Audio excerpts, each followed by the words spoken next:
So before we start, so let me just start with a short story. Okay. Something related to my work. I had this patient who was about late 20s. Okay, so he came to us complaining of chest pain, difficulty breathing. So it's not common for a 20-year-old to have that kind of symptoms. Yeah. So when he came to us, he was in severe pain. You know, severe chest pain, profusely sweating. Okay. So when we did further examination, we did an ECG for him, and we noticed he had a heart attack. Okay. So having a heart attack at that age is not common, but in recent times it has been increasing. So what happened is, being at a young age, you're expecting his recovery to be fast. While we were giving treatment for him, sadly he collapsed. Collapsed meaning his pulse stopped. He literally became unconscious. We had to do CPR on him, and he did not make it. Okay. So when we dig further, when we asked his family regarding his work style and why at such a young age he developed such a disease, they told he was having 2 odd jobs, he was working till late night, lack of sleep, no proper diet, and did not do any screening. Okay. If he could have done that screening, or if he had the knowledge, whether how to have a good diet or physical activity, could he have prevented that? Could that be life-saving for him in the sense that it could have reduced the risk of he developing a heart attack at such a young age? Possible. Okay. So, do you want to know, or do you want to gain information or knowledge which could eventually change your life and maybe reduce the risk of you having diseases which could kill you at an early age? So who would like to know or gain more knowledge for this? Okay. So I have had the experience of teaching, lecturing, and of course guiding my students and my interns in learning how to learn and teach this knowledge or part this knowledge with patients who come to us. So the target is usually how we change lives. The knowledge that we share is going to change someone's life. It might not be direct, but indirectly you might help them in reducing the risk of early diseases. Okay, so a very good morning. Welcome to our lecture for today, and thank you for being part of this course. I'm Dr. Ruben. I'm an emergency physician. So I have guided a lot of, I've seen a lot of patients, and we have guided them. Of course, not everyone listens, right? So that's the difficulty in it, okay? So my goal is how I can impart my knowledge for you who are attending today that will change your lives, and in hopes that you can change someone's lives with the knowledge you're learning today. So how many of you know what is the course you're attending today?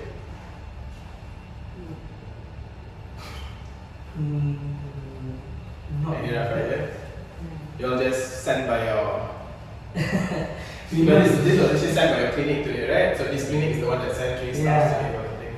They said maybe those who are non-communicable disease. Okay. So for today's course, we will be roughly covering 3 non-communicable diseases. Non-communicable meaning disease which are health-related, which is widely found around the world, but mainly now in Malaysia. Okay, so what we'll be covering is, if you all heard, hypertension, diabetes, and also heart diseases. Okay. So before we start, of course I know I have introduced myself, but I'm not sure if you all know each other or know me in person. So we'll have a small ice-breaking session, and of course I love to break the ice first. Okay. So my first question would be, before you all introduce yourself, we will introduce the topic first. So what's the leading cause of death in Malaysia? If any one of you know. favorite person. Anyone? Smoking? Smoking, okay. So smoking is a risk factor, Mm-hmm. right? So good try. Anyone else? Hypertension, okay. Could be heart disease. So, right, could be heart disease. Okay. So what are the risk factors that usually contribute to this kind of diseases? What factors that you know or heard of or seen? Or I mean you all work in the clinic, right? So you all are staff here. So definitely patients come to you. Smoking, Okay, smoking, obesity. right? So these are some of the risk factors involved. So today I will put in a nice package where once you leave my course, you will be able to answer these kind of questions. Okay, you are dealing with patients here. Although you are not directly doctors, you know, there are some staffs, right? But you are always in the front line. So if the patient asks you anything, you are able to answer. So it doesn't mean the doctor is the only one who needs to answer. Okay? Right. So now let's go to the introduction. We'll break a bit more ice. So I want each of you to introduce yourselves, but you don't introduce yourself. You introduce your friends. Okay? So it'll be a short get to know session. So what I would like to get from you all is get the name of the person who's your friend. Okay? But when you mention the name, I want you to make it creative. Okay, so I will say, so hi, I'm Ruben. So imagine a kangaroo eating a bun. R-O-O bun. Ruben. So you won't remember my name, but you remember the kangaroo eating the bun. Okay? So that's how you remember your friends. Right? So next, get to know what do they work as, are they married, single, have kids, and finally, get to know what's their hobbies. So when it comes to hobbies, I want you to act it out. So if let's say they like to swim, so you start swimming. But do not say anything. So let the others guess what this hobby is.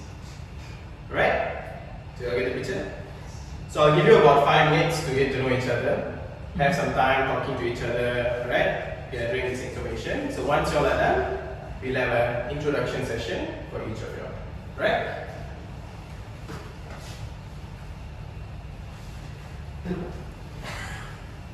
Okay, so something like how to spell it?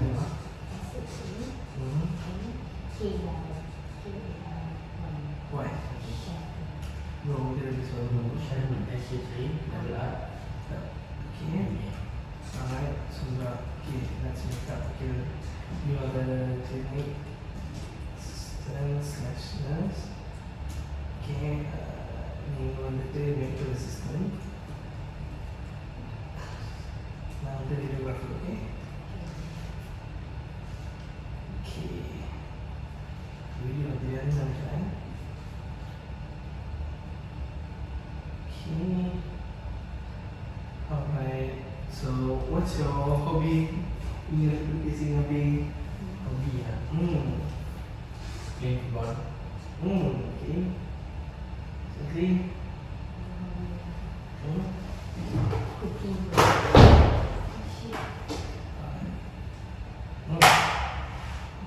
Wow. I don't know now.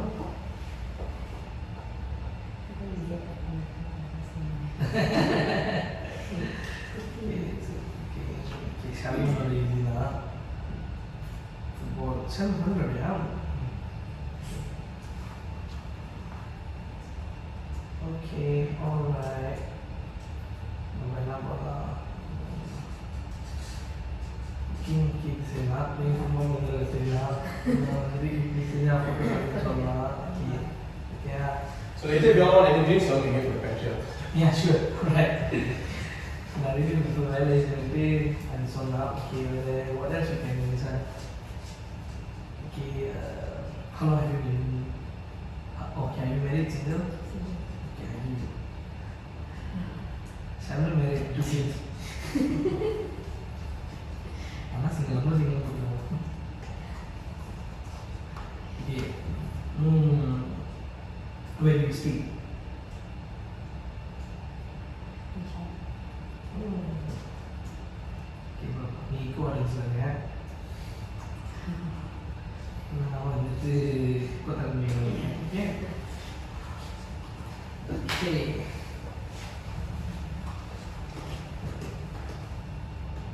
Kata.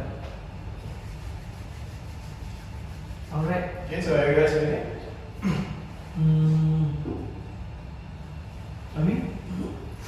So before you all start, I'll show a demo. So let me see how you all as good as me. So I'll introduce myself. I'm going to introduce my friend. So I'm Ruben. So as I told you, remember the kangaroo and the bun? Okay. So I'm an emergency physician working in the emergency department. So I'm married with 2 kids. And my hobby is Jimmy. so I like to hit the gym. Okay? So this is how I want all of you to come up and introduce your friends. But we introduce other. Of course, not yourselves. Okay, so who wants to start first? Okay, maybe you. Okay, sure. So you can introduce the gentleman on the left. Okay, stand up. So do I tell his name or just No. You can tell what's his name But how are you going to remember? and how are you going to make it creative. So I mean, from the name itself, like I told you, my name is Suri. Ruben, right? So yeah. Suri. Sundra. Sun and the DR can stand for doctor. So doctor Sun. Okay. So and the A, yeah. Son doctor lah. Sundra the son doctor. Okay. So he's a doctor by profession. No, he's a radiographer. Oh, okay. So And his So he's in the hobby radio. is Photographer. yeah. And he's married with a kid. okay. Alright. Correct. Okay, that's good. Okay. So next, Dr. Sun.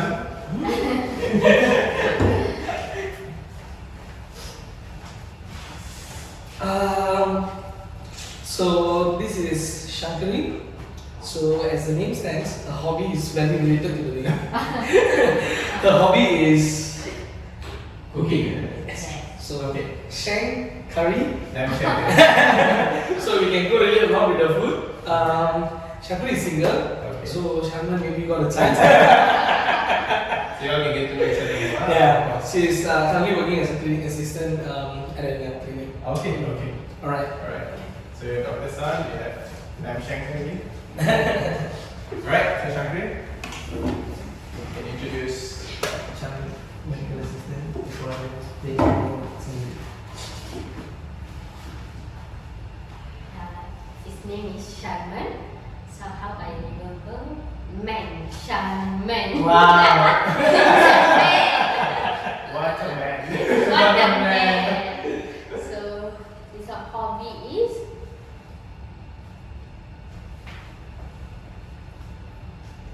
Okay. Thank you. no.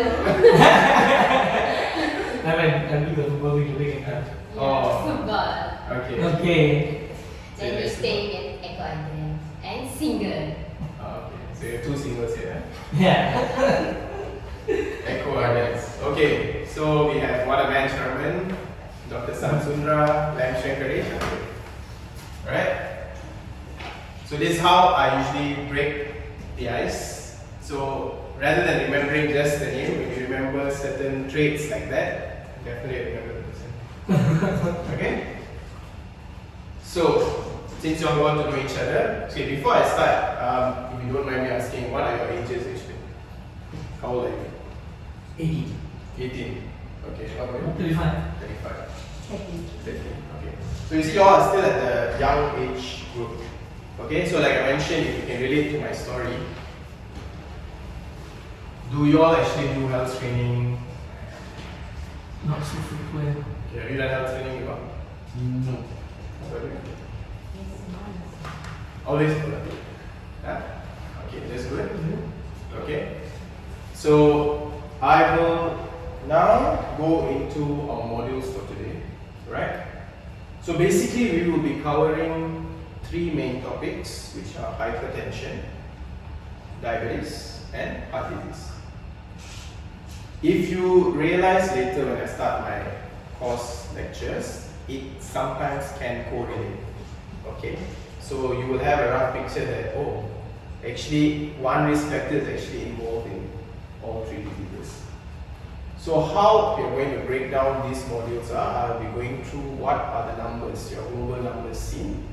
Okay, meaning I'll break it down to worldwide and Malaysia. So when you look at it, you know, oh, you think it's a small number of patients with hypertension, but no. So you learn that today.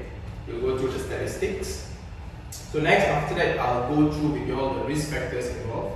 What are the risk factors for all these three diseases?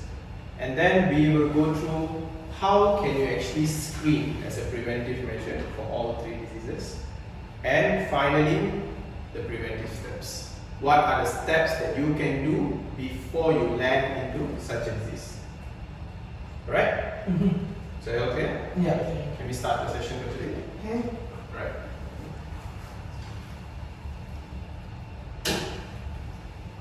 Okay, so let's go to our first topic of the day. Like it says, the silent pressure. Tackling hypertension in Malaysia. Okay, why silent pressure? Every time someone comes to the clinic or to the hospital to check for symptoms, for pressure, it's either unknown or they're already having symptoms. But they don't know that they have hypertension. So it's called the silent pressure. Silent pressure. Alright, so what we are going to cover for today, like I mentioned, for this topic will be the prevalence and statistics, alright? Classifications and complications, so I'll be going through how hypertension is going to be classified, what are the complications of each stage, what are the risk factors involved, your screening practices, what screening can be done as an early preventive strategy, and management and also the prevention strategies itself. What does prevalence mean, huh? Okay, so prevalence means how much the occurrence of that disease happens in a population. Okay. So later I'll show you, once I show you the statistics, then you will understand what prevalence means. Alright. Okay.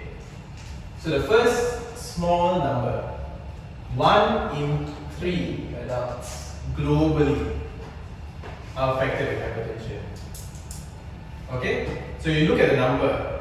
It's not a big number, but 1 in 3 meaning in 1 3 of you, 1% has hypertension. Okay? So this is the data from WHO. Right? 7.5 million deaths annually are caused due to the high blood pressure. Okay, sorry, 1 minute. It's a technical glitch.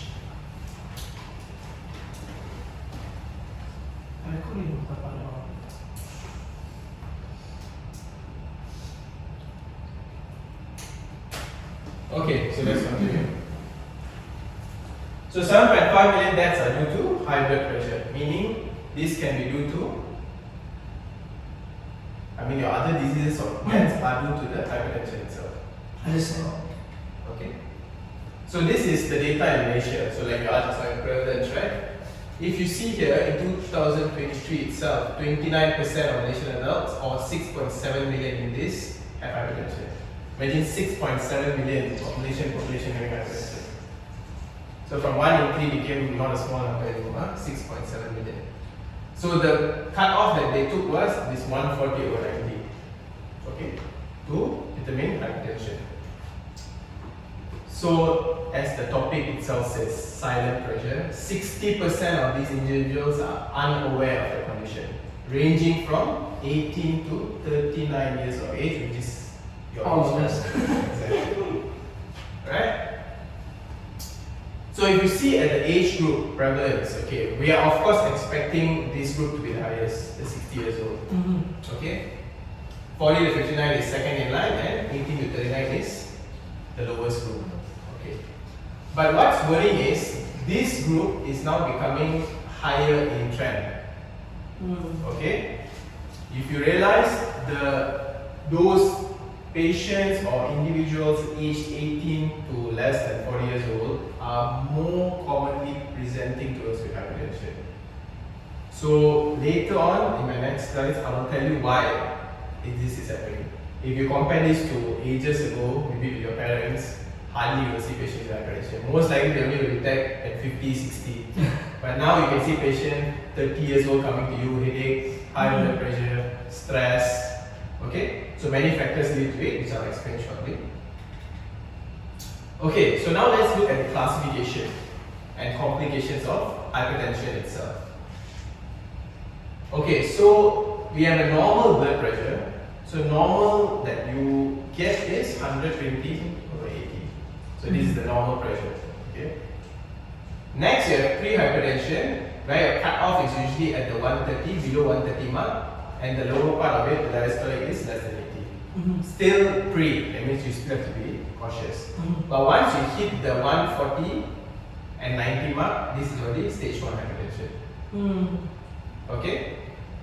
Then stage 2, when you go beyond that, and this one is the one that usually you all refer out from your clinic. Okay? This case, the bottom one, what we call hypertensive crisis, are usually treated in the hospitals. Okay. Where the top part of the blood pressure is 2 parts. So we have systolic at the top, diastolic at the bottom. So the systolic, as long as it's more than 180, the diastolic more than 120, we call this crisis or emergency. Okay. Why emergency? Because once it hits this range, it can affect your organs such as your brain, your heart, your kidneys, your eyes. Okay, so that's why it's critical and has to be treated urgent. If we are telling stage 1 hypertension, so already if let's say my blood pressure is 135 and maybe 86, I'll consider hypertensive. Yeah, so you'll be under a stage 1, but usually stage 1 we do not treat. Okay. So there's a phase when we start treatment. So usually what we do is the lifestyle modification, which later on I will share. Okay. But thank you for the question. So that's how we will evaluate. Okay, and also this staging, or I mean these readings are not done at one setting itself. Okay. Okay, so if let's say you're in this stage, okay, as long as you're not in this critical stage, the others we can have maybe a 1-2 different setting, because sometimes many factors can affect your blood pressure. Maybe you're tired at that time, maybe you're having fever. Okay, so what we do, we take at 2 different settings. Maybe let you rest a while, we repeat the blood pressure. So if it's improving, then most likely there's a stressor causing it. But if it's not improving, then most likely it's a Understand. hypertension itself. So what are the complications that you face? So the brain, of course, you have strokes. Okay, so you have what we call an ischemic attack.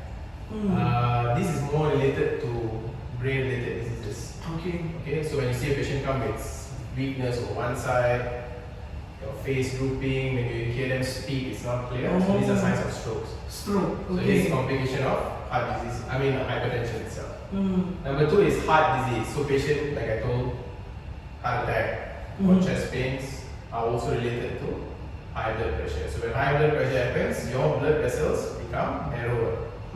So this can cause strain to the heart, which leads to the pain. Okay? So the third, what we call as blood vessel disease. So blood vessel disease is what we call the aneurysm, meaning there's some defect of your blood vessels, which could eventually lead to further problem. So imagine your blood vessel is a normal size, the walls of it becomes weak. So it becomes thin and higher chances of it bursting without you even detecting it. Understand. Okay. So fourth will be kidney disease. So kidney disease usually is the chronic stages when you have chronic kidney disease, okay, or we call it end-stage renal disease. Okay, so this usually is related to the long-standing hypertension where the blood supply to the kidney is affected and the function of the kidney deteriorates. So in the long run, imagine your kidney function slowly deteriorate. At one point, it's failed, completely gone. Okay, so this is what we call end-stage renal disease. So next is hypertensive retinopathy, your eyes. So when your pressure is too high, the blood vessels supplying your eyes can rupture, can burst. Okay, so when there's the rupture happens, of course your vision is going to be impaired. So sometimes you have things called floaters, you see black spots, or suddenly your vision becomes blurred. Okay, so all this is due to the high blood pressure itself. So lastly is pregnancy related, what they call preeclampsia. So this is mainly for pregnant women. So usually once your BP hits that 140/80 and above, you have higher risk of developing fitting and all that during pregnancy. So this is what we call preeclampsia. Okay? Okay. So, like, previously you said there was a few things, right? Complications. Like stroke, is it the most? Okay. Yeah, so like I numbered it up. So the first two is the highest. Okay, so if in terms of complications itself, the brain and the heart are the leading ones towards the complications. Understand. Okay. Okay, so let's look at the risk factors. So what are the risk factors that are being treated? I mean, what are the risk factors that are involved in this hypertension itself? So we have what we call modifiable and non-modifiable. Okay? So if you're talking about modifiable risk factors, it's something that you can change. Unmodifiable is something that's already there, you can't change it. Okay? So when we talk about modifiable, these are the things that you can change. So starting off with your diet. Okay? High sodium, meaning high salt diet. So in Malaysia it's quite common having high salt diet, especially if you're eating outside. Mama. You get MSGs, right? Fast food. Exactly. You know, imagine your Maggi, fries and all that. So all this will lead to high salt or high sodium. This can cause a raise in your blood pressure. Because salt itself will spike up the pressure. Okay. Okay? So next would be physical inactivity. So physical inactivity itself meaning you are supposed to be doing a certain amount of physical activity per week. Alright? So there's an estimated cutoff which I'll explain later. So inactivity meaning this is more towards those who are working at offices, you know, day-to-day desk job. You're just sitting on the computers, hardly moving, okay? So this is your basically physically inactive. So by the time you reach home, once you're tired, you just eat, doze off. So there's no activity being done. Yes. Okay? So this is quite common, very common. And this is one of the leading factors towards diseases, not only hypertension, other diseases as well. So third is smoking and excessive alcohol consumption. So smoking, well now with all the vapes and all together. Okay? So why is it a risk factor? Because of the oxidation it causes. Okay, so when you smoke, the content of the smoke itself, including vape itself, what the content is, something, some people say the vape is good because they think, oh, because smoke has tar inside. So I switched to vape. But vape is worse than smoking. Okay, the reason being because of the chemicals inside. The chemicals that they use are so potent that it can actually damage your lungs, one. Secondly, it damages the vessels itself. Okay, so once your vessels are damaged, like I told you, once it's narrow and all, it's like a pipe. Imagine a pipe in your house, your plumbing pipe, right? So if the pipe is blocked, how is your water pressure? Very low. Low pressure. So how to overcome that thing? Need to clear. So to break that block, you need to use low pressure and you need to use high pressure. High pressure. Same thing happens to your body. So if your vessel is already blocked or narrowed, your heart needs to pump harder and higher pressure is required. That is why you develop high blood pressure. Okay? So next is excessive alcohol consumption. So there's a daily limit. They didn't say don't take alcohol at all. Okay, for those who are taking, there's a daily cutoff to it. So they limit like you're taking beers or whiskeys like 1 to 2 glasses per day. That's the cutoff. But of course, some people tend to take more. Excluding myself. Okay, so some people do tend to take more. But if it's once in a while, it's fine. But it becomes a daily habit, then it has to lead to problems. Okay? One, of course, it can affect the blood pressure itself. The other thing is it can affect your other organs. So mainly your liver. So your liver is your clearance organ. Liver is where your toxins are being cleared. So once you take excessive, imagine your liver being overworked, that will kick back to your body, the toxins accumulate, so everything becomes a haywire problem. Okay? So the last one is obese or overweight. Okay, so when you're talking about obesity and overweight, you have the BMI cutoff lah. Okay, so if BMI more than 27.5 is considered overweight or obese lah. Okay? So if you're in this category, you're at high risk. Why? Because when you're overweight, you have excessive fat accumulation. Okay. So what happens is, imagine I told you about the block pipe, right? You know what's to overcome it, but what causes the block on the pipe? So it's this. So when there's high content of fat in your body, so there's storage, you store it in your body. Okay, so sometimes what happens is it's stored, it goes into the vessels. So it accumulates inside the vessel, so narrowing the blood vessel itself. So this, we call it atherosclerosis. So the one I will talk in my last topic, which is the heart disease. So that will cause increase in pressure, which eventually leads to hypertension. Okay. So we'll move on to our second module. So next for this, we're going to change time a bit, so I think I blanked a bit of time during our first lecture just now. So what we're going to do is, for the question part, maybe you all can keep your questions. I'll have a session for Q&As. Okay. Maybe at that time you can ask me the questions, okay? So maybe I can shorten the duration of the lectures, alright? Okay, all clear? You all can see the slides? Yeah. Okay, so for our next lecture that we're going to go through in our course for today would be heart disease. Okay, so matters of the heart, tackling Malaysia's silent epidemic. So I like to use the word silent a lot. So just now was silent pressure, so now it's the silent epidemic. Why?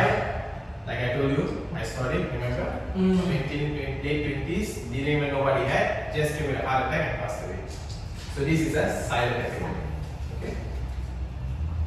So what we're going to learn in this part of the lecture would be, I will be covering the common causes of heart diseases. So what are the common things that lead towards heart disease? Okay, we will be going through what are the risk factors. Okay, the risk factors that involve and also precede to heart diseases. And finally, I will go through strategies that you can use to prevent the risk factors. So these are preventive strategies. It's not absolute. It will just help you in preventing the disease, right? Okay, so here I'll be covering the current statistics and age distribution. So I'll go through global statistics, local Malaysian statistics, and the age gaps of heart diseases. I'll go through the risk factors and related diseases. What screening can be done? Meaning, what are the screening tools or what are the screening features that can aid you in preventing or having a heads up in heart diseases? And finally, what are the preventive strategies in managing or tackling this heart disease? Alright, so talking about distribution, the last I told you was 1 in 3, right, for hypertension. So this one is straight go to the number. 17.9 million global deaths due to cardiovascular disease. So when I say cardiovascular disease, it includes heart and brain. Okay? So it can be heart attacks, it can be stroke. Okay? This is what the term cardiovascular means. Okay? So just imagine 17.9 million people are dying from this itself. Okay? So this is from WHO, so this is legit data. 85% are mainly due to heart attacks and stroke. That means from this cardiovascular disease itself, 85% is heart attack and stroke. Okay? So knowing this topic definitely is going to teach you a lot on the disease itself. Plus, it's going to show you how you can prevent it. Okay, so let's look at the data in Malaysia. So when you're talking about heart disease itself, it is the leading cause of death. Globally, you saw 85%. So in Malaysia itself, 16.1% in the year 2022 passed because of heart disease. Okay. Okay. Now this part is interesting. Why? Because the average age is 58 years globally. Okay, these are the average age. But by experience, working in the emergency department, my average age of patients that come to me are within 30 to 40 years old. current, and this is the current trend. This is the previous data. So you can see a change or shift in trend, where it used to be at the older age. We used to take a cutoff of 40 years old. Okay, we used to say 40 and above, you come with chest pain, okay, we suspect you have heart problem. Below that age, unlikely lah, young fella, how can you have heart attack? Now, at 20 years old, the chest and come we are already worried about that. Okay, so the trend has become such. Alright? So next, approximately 35% of heart attack occurs within individuals under 60. Okay, so this is the percentage seen. Meaning to say, these are the old data. I mean, they said that more than 60 years old, of course, your prevalence is higher. You understand what prevalence is, right? So this is prevalence. So under 60 is 35%. Okay? So to put it in a simple manner, the data shows that by right, more than 60 years old, you have a higher risk of getting heart attack. Okay?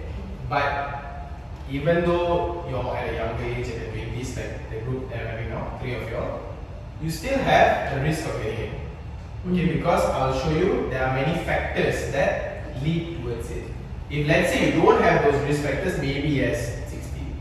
But if there are some risk factors present, then maybe not that. So your age drops. Okay? So look at the age distribution. So if you can see, below 30 years old, this thin line here. Okay? Very low risk by right. This is you're going globally. Okay? The pink one is 30 to 39 years old. Okay? Then you see this dark red, this is the 40 to 60. Then this is 60 and above. So, like I told you, 64% because only 35% was supposed to be 60 and below, right? So this is 60 and above is 65%. So that's the highest rate. So by right, why? Because many factors, like I told you, the age factor, the genetic factor, some risk factors in the long run. Okay? So all of those will lead to heart diseases. Okay? So clear for the data part? Yeah. Okay. Since you all know the data alone is not enough, right? It's good to understand how it happens because, so like I always tell my patients itself, it's good to know how it happens because then you understand what's going on. If I just tell you, oh, you have heart attack, you have hypertension, you have diabetes, then okay, after two. So what's that? Right? Yeah. So they just know the name, but they don't know what is going on or what is the complication. So what I expect at the end of this course, you all actually understand the disease by itself, how the disease occurs, the complications of it, and how it affects people. Okay, so when you give information out, you give the right information, and you can actually convince them or share that knowledge with them. Right. So now let me show you how a heart attack can occur. Alright, just by example. So now you all can put your hand like this. Just open the circle. Okay, just imagine this is the blood vessel supplying your heart. Okay, so this is your heart. It's your muscle in your heart, so you put it behind. So now you try to blow into that hole. Okay, so can you feel the wind against your hand? So the wind you're blowing is the blood itself.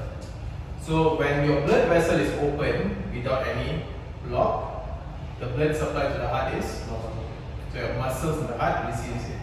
So imagine now your cholesterol, all your disposition, we call it atherosclerosis, are at the lining of your vessel. So from being like this, it becomes smaller. Okay, now imagine the same way you blew, close it tighter, put the hand and try blowing.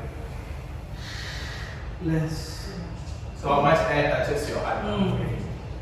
So this is a classic example how a heart attack starts.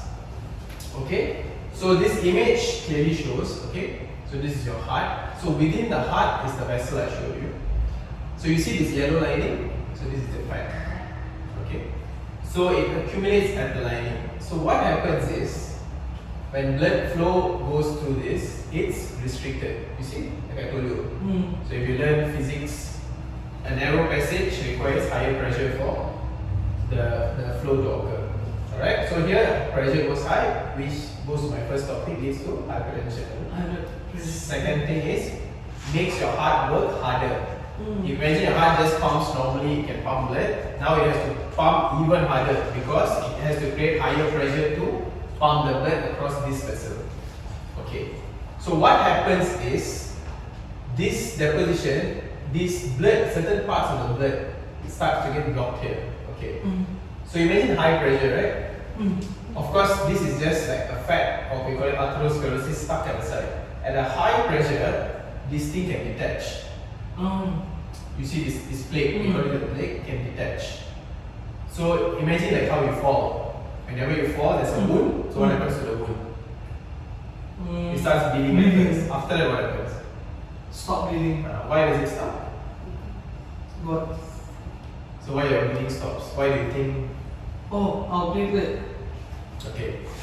So our body has certain factors, okay, that can stop the bleeding. So one of it is platelet. We got other factors as well. Okay. So those are the things that clump there and stop the bleeding. Okay. So same thing is going to happen here. So once this plate is dislodged, it creates like a wound on the vessel. So the platelet clumps around here. So now imagine in your vessel there is like clot.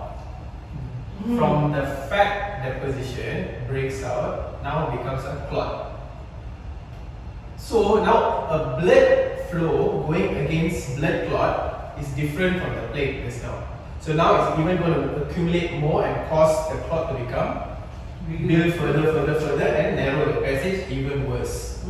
So this is when, like how we blew just now, right? So the blood can't reach the heart muscle. So once the heart muscle doesn't receive the blood, it starts dying.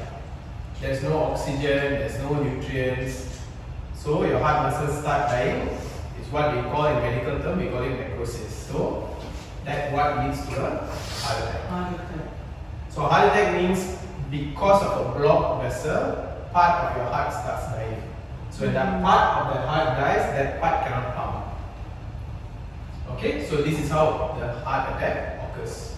So it's good for you to know why, because then you can explain to people why. You tell them why I makan lemak. What is it got to do with heart attack? Like how can me eating fat or fried food lead to heart attack? Then you explain to them this. This is what happens. Then they go, oh. Okay. Is there any symptoms of early symptoms of heart attack? Okay, you meaning like how to determine if someone has a heart attack? Okay. Warning. Can. For this we will keep it later for the Q&A session. Okay, so maybe I can put it later. But do remind me later about this question. I will explain to you on how to detect heart attack. Okay, what are the symptoms you need to detect? Okay, so we'll proceed first. Alright, so now let's look at the risk factors. Okay, so like I told, all the diseases we are going through risk factors. You might find the similar ones that I explained in the previous lecture, have hypertension in this as well, because it might coincide. Okay? Right, for this, before we go here, to make things easy, because you have too many risk factors going on, I'm going to make it easy a bit. Okay? So easy in the sense how you can actually remember it. Okay, so when I say risk factor, all you're going to say is stop. Okay? Stop. Say what? Risk factor? Stop. So we have S, which is smoking. Okay? And you got T. T is too much eating. Okay? So this is related to your diet. So this is diet. Too much eating. Too much eating. Then you got your Obesity. Yes. Obesity. Then finally is your P, which is your what you all do always lah. Huh? We do. You do. Okay? Physical activity. So this is what? Stop. So it's easy. Right? And I ask you what's the risk factor of heart disease? Stop. Stop. Okay. So keep this in mind. If I ask you what's the heart problems risk factor, what are the risk factor of heart disease? Stop. Stop. So S for Smoking. Smoking, too much T eating. for too much eating. O for Obesity. E for Physical activity. a lot of laugh during obesity. Okay, so you understand that. Now let me break down one by one. Okay, so stop. Okay, so S is smoking plus excessive alcohol. We add it together. Okay. Just now I explained to you how smoking and alcohol leads to hypertension. Similar. Okay. So when you smoke, you have all these oxidative stresses. What I mean by oxidative stresses is when you work, when you're stressed, when you work hard, or when there's too much of work, what happens? You're being stressed. What happens when you're stressed? What condition you being stressed? Happy? No. Like Stress. Stress. Then what condition? Are you like at peace or you are just No. Unhappy. Yes. Restless and You're basically not in the right state of mind, right? Yeah. Meaning that you're not a normal self. Although you know you're trying to control, but you cannot control it because of that stressor. So these stressors sometimes can be a good stressor, can be a bad stressor. Okay, stressor doesn't mean it's bad. Some stress makes you better, pushes you further, but some stress just pulls you down. So the stress that smoking brings is the one that pulls your body function down. Okay, so the oxidative stressor, I mean, it brings in all your chemicals and all, where it causes the blood vessel, like I told you, to be damaged and also lead towards the blocking of your vessels. This is what happens in smoking. Okay. Alcohol, why alcohol? Because it's related to liver and fat deposition. Okay, so when you take alcohol as a daily thing, like in a higher amount, your body can't clear. So alcohol, actually the main form of it is glucose. If you all remember, huh? So if you talk about beer is malt. So whiskey is all carbohydrates. Okay, carbohydrates, the main form is sugar. Your body only can use certain amount of sugar based on how much you burn it. Right? So if you don't use that sugar, it will be stored. It cannot remove the sugar. So what happens is the same thing. When there's too much of sugar due to this alcohol consumption stored, your liver cannot clear it. So it has to store it. So fat deposition occurs. So if fat deposition occurs, what happens? Back to the first picture I showed you how heart attack occurs. No, deposition of cholesterol. See? Now you relate a risk factor towards the symptom. Okay? So this is what occurs during your alcohol consumption if too much. Okay, my favorite lesson. Too much eating. Okay, or we call it unhealthy diet. So what I mean by unhealthy diet is, nowadays you heard of the term suku separuh. Okay, rice suku, veggie suku. Sorry, your rice veggie separuh, then your proteins and all that. Suku separuh. Or some people like intermittent fasting. Some people like keto diet, cut the carbohydrate, go for pure protein. Okay? If you ask me, I prefer balance. Okay, this is personal. I mean, it's up to you how you want to make it. Okay, but this unhealthy diet is something that you don't take in a balanced proportion. Okay, for example, you take too much of fried, oily food. Okay, you take too much of carbohydrates over than what you're supposed to.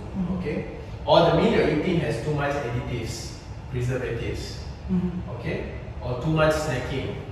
Okay, these initially will seem okay, but if you realize in the long run, one is of course your weight, you're going to gain in weight. That's what you see on the outside. What happens on the inside is what you don't see until you get your symptoms. Okay, which one of it is this heart disease. Okay, so for how to arrange the diet, I'll explain later during the preventive steps. Right? So third is obesity. So it's related. This one goes to Okay, too much eating or unhealthy diet leads to obesity. Why? If you want to manage weight, it goes by calories. Okay, this is the basic fundamental. So calories in the sense how much calorie you put in and how much calorie you burn is the balance of it. Okay, let's say you're taking 1500 calorie, you burn 1500 calorie, you will be at plateau. If you put in 3000 calorie but you only burn 1500 calorie, that 1500 will be stored in some form, which is your sugar, fat. That's how you put on weight. Okay. So those who input a lot but output less end up in obesity. Okay. So this is one problem that leads to heart disease. Why? Because like I told you, fat deposition and all, long run vessel block issue. Okay. And then last one is the P, which is physical inactivity, which goes back to the obesity. Okay. When in terms of physical inactivity, this one this is a risk factor. Okay, this risk factor we're talking about lifestyle factors. Because if you realize now the current generation, Gen Z, if you see all want fast money, work to be done fast, everything on the spot, don't need to move much. They don't like to sweat, they don't like to move much. Everything just pop, it comes. People hardly go out to eat now. Yeah. Order everything on the phone. Everything can be done seated. So where's your activity?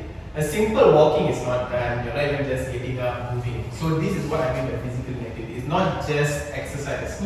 People tend not to even move from a certain place.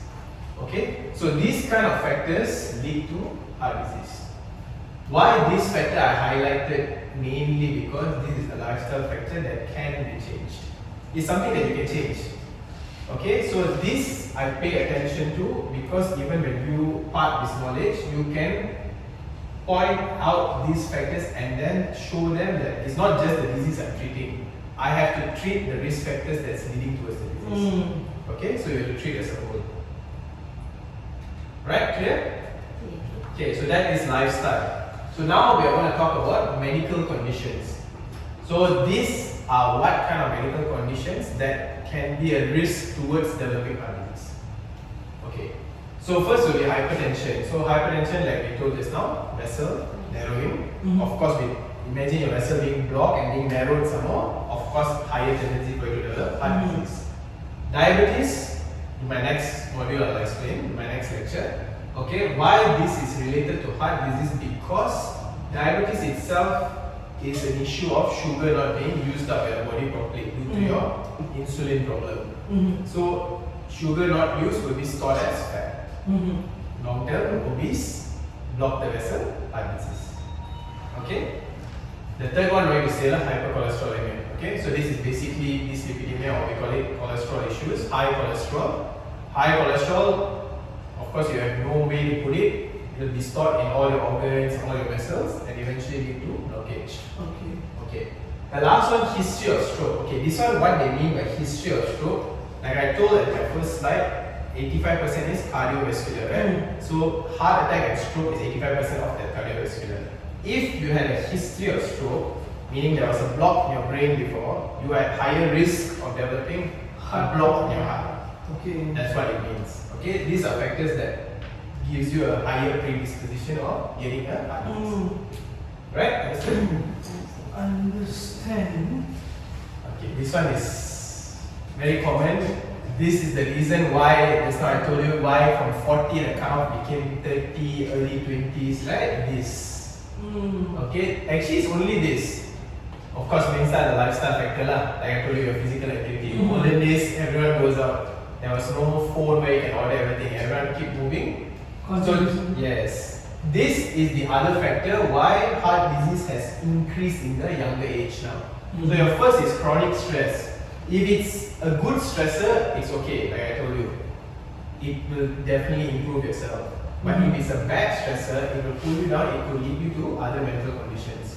So what I mean by chronic stress is it can be workplace stress. You're talking about toxic workplace, okay, maybe your bosses or your colleagues that you work with are you're not to say compatible, that when you work, you find that they bring your morale down. Okay, that means imagine every day you go to work, you're going with stress. Before you enter work, you're stressed. What's going to happen to me? That's only just the starting. You go to work, they just dump a paper load of work to you, that doubles up the stress. Then you finish, you want to go back, your work is not done, you bring it back home. So you imagine what's supposed to be settled at work, you bring it back home, and that's why they triple the stress. So imagine the amount of stress that's ongoing. So why I highlight this, because stress releases a hormone in your body called cortisol. Okay, cortisol is an inflammatory hormone. Inflammation, you know what's inflammation, right? Inflammation is like swelling. So this swelling happens in your body. Okay, so when that swelling happens, a lot of organ functions are disturbed. At low amount it's okay. Sometimes when it's always released, it's like you're anxious or suddenly, we call it a fight or fright response. Meaning like you're being chased by a robber, or suddenly some emergency happen, you're jumping away, that is your immediate response, cortisol will push up, so your organ will go in alert mode. But at a high level, at a long stage, all your organs are being overworked. So imagine one of the organ being overworked is your heart. Inflammation to the vessel. Once it's swollen, swelling, narrow vessel. So your blood flow is going to be more difficult, heart will pump faster, you'll have palpitations, all this will lead to heart disease. Okay? Number two. Number two is me myself also. Okay, so I can't run from this. Poor sleep quality. Not sleep duration, quality. There's a difference. If you sleep, what you sleep for 6 hours might not be the same like what he sleeps for 6 hours. What do I mean by that? Maybe I get good sleep for 6 hours. Yes, maybe you sleep for 6 hours, but your good quality sleep is only for 2 hours.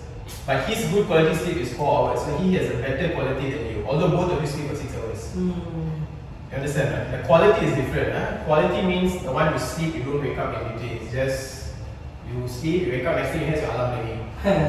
Okay? Hardly happens. Okay. So most of us wake up in between. Why? Some issues because you tend to have work, like I told you bring back work back home, your mind is working. Whenever you sleep with your mind working, you can't sleep. It keeps moving. When you try to sleep, you wake up, half an hour you're up, 1 hour you're up. You can't just fall asleep. You try your best, but because the mind is keep working. So that leads to poor quality. So imagine that's the time your body needs to rest and your organs are like at rest mode, sleep mode. But then when you're awake, your organs have to function. Right? Your heart has to pump the normal rate, all your other organs have to function. So your body will no rest. So it's like a wear and tear. Imagine your car tire, same concept. The longer you drive a car tire, the rubber is going to 60 years. Exactly. So imagine what you're supposed to rest the car, or your car motor, right, your engine and all that. You keep using, of course it's going to go faster than usual. Okay, so same concept. Alright? Okay, third one, okay, I relate to the one I told you lah. Job strain and low job control, meaning you have no power. Sometimes when you join new or at a certain level you can't push yourself up. You're at a stage where people tell you what to do, but you have no control of it. You have to do it, no choice. Or it relates to your not only job, your socio-economic, your home. You have issues at home, you have to support the family, plus you have to take the job, no choice. It's work by force, not work by will. Okay, so sometimes that stress can lead to your psychological factor. Okay, last is low social economic status. Okay, if you compare the rich fellas and of course, it's like comparing your B40 with your T20s. Okay, of course T20s you expect more chill life lah, right? And the B40s are the ones struggling. But for me, I would say the other way around. I feel the T20s have more heart disease compared to the B40.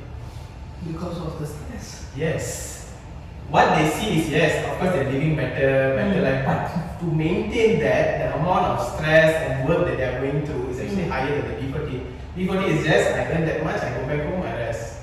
This is one way to think of it. So it doesn't mean always low socio-economic status is the highest factor. But why I put this here is because this is the global one we're talking about. Like the poor nutrition, the poor this one, that kind of picture. Okay? Overall picture. Okay? Clear? Okay, so let's look at screening practices. So what we're going to look at screening now is we're going to see what are the tests or what are the factors in your body that you can detect, that you can do a screening in prevention. Okay, meaning that you don't want to last minute, like I told you my story, last minute you go, oh, heart attack. So before that, you can see what's my cholesterol level, what's my kidney function, okay, those kind of things. But this one I specifically mentioned what's for the heart disease one. Okay, so who should be screened? Anyone can be screened. Okay, by right, any age, anyone can be screened. What was advised is 40 years old and above, but I personally would advise 30 and above, the current generation. And what I mean by screening is annual screening if you got no issue. Let's say your annual blood reports are normal, you can do it yearly. No issue. But let's say got issue. You have some liver problem or some cholesterol issues, mild sugar issue, up to you, 3 monthly, 6 monthly, based on what the problem is. Okay. So next, if your family has you have a family history of heart disease.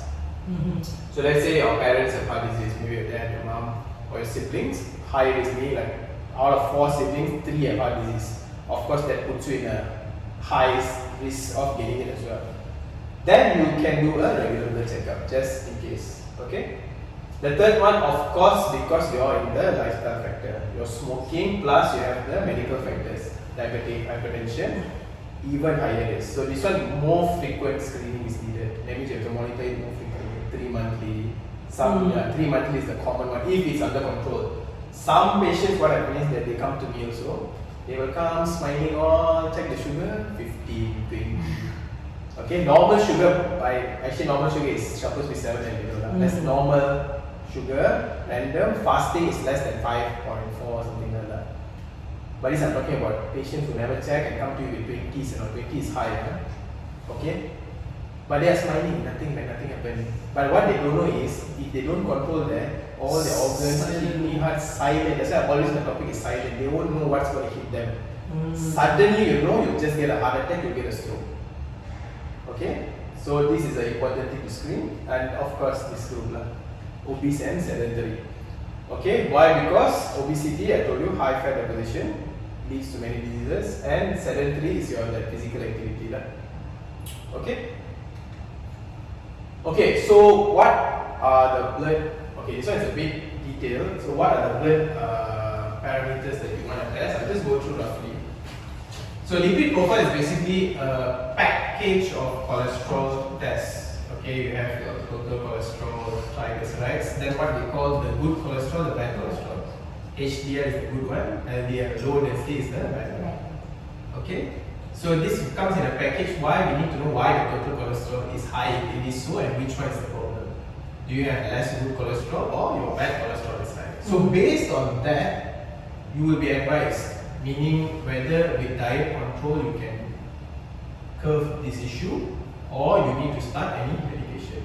So this is why the screening needs to be done. Let's say you never detect this, you let it run for like years. Next thing you know, you detect this only when you get an attack. Okay? So next is fasting blood glucose or HbA1c. So fasting blood glucose meaning you fast at least 6 hours and above. And HbA1c is a specific marker that they use to check for genetic issues in your cholesterol, your sugar. Okay. This cutoff is 7. So basically, if your fasting blood glucose is high, your HbA1c is high, meaning you have high tendency of developing diabetes. Okay, so same thing. Usually, if this HbA1c is high, you already have to start medication. Fasting blood glucose, if only this, then you can go for diet control first. Okay? Alright, so next is this, what we call CRP. CRP is related to inflammation. Acute, meaning immediate inflammation, ongoing. Okay? So this, why they do sometimes this test, this and homocysteine is done together. So these two tests, what sometimes they do, if you have any what we call autoimmune problem. You know what's autoimmune? Not really. Okay. So autoimmune meaning, imagine your body supposed to fight bacteria, virus, right? Autoimmune is your body fight with your own body. It's like some family feud. Okay? Family fight. Yeah. So what happens is your own cells start attacking your organs. So sometimes it can have the inflammation, that's why the inflammation, the CRP we detect. So sometimes the inflammation all can occur inside. So that swelling will cause the narrowing of the blood vessel, which could lead to heart disease. So sometimes you will test these two also. Okay? So next is your cardiac specific. Okay? These two things mainly, troponin is the ideal. Why? Because this is found in your heart muscle. It will only be high if your heart muscle is spoiled, or we call it burst. That means from the cell inside it's burst and that troponin comes out. Then it can be detected in the blood. So the higher the troponin, meaning more heart muscle is damaged. You get it? Understand? So it will be higher inside the heart muscle. So it happens at that moment. Yeah, it usually happens at that moment. Meaning, but you have to be getting it periodically also. That means, if, let's say you have a chest pain now, I take a reading, I can take after 4 hours. So I will see whether there's a rise of it or not.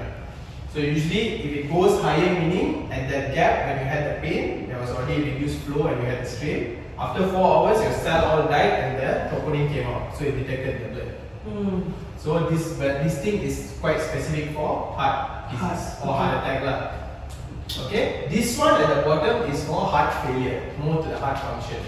So if this is high, meaning we know that maybe you had an attack before, what? Currently your heart function is lower than usual.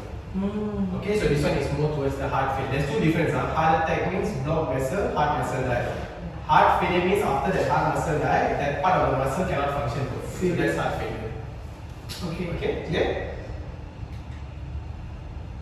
Okay, so those, what I explained was the blood test. So this one, screening test, meaning these are the screening things that you can do. This is basic, what we can do without invasive, without poking or taking blood. So first thing is the most important, blood pressure monitoring. So you're going to look for hypertension. We have to control the hypertension. Prolonged hypertension will lead to heart disease. Okay, next will be blood sugar monitoring, diabetes. Prolonged diabetes, like I said, also will lead to heart disease. Okay. The third one, usually clinics easy to find out, ECG. So ECG can be done either during screening, you want to do a medical checkup, randomly see what's your ECG like, or the most common is when they come with a chest pain. Okay? With a chest pain means immediately you're going to do to see whether is it an ongoing attack or not. Alright? Next is echocardiogram. So ECG is basically current. You're looking at the voltage, you mean the current of the heart function. Echocardiogram, you're looking at the heart function itself. So if you see the picture here, this is an echo. So you will see all, the heart has 4 chambers.